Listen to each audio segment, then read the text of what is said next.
اب بات کریں گے پنجاب اسمبلی کے حلقہ پی پی 243 کی۔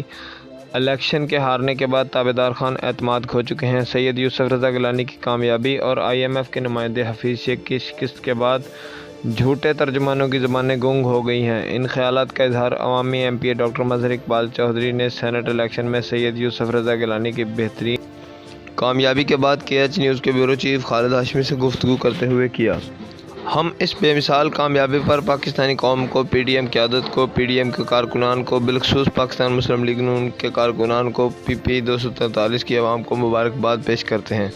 انہوں نے کہا کہ اب یہ حکومت نہیں چل سکتی کیونکہ یہ پارلیمنٹ میں اعتماد کھو چکی ہے۔ بیساکھیوں کے سہارے کے بغیر اب یہ حکومت چلنے والی نہیں۔ سینٹ الیکشن کے نتیجے سے واضح ہوتا ہے کہ اس کے اتحادی سے خیر بات کہہ چکے ہیں اور نالائق اب گھر جائیں گے۔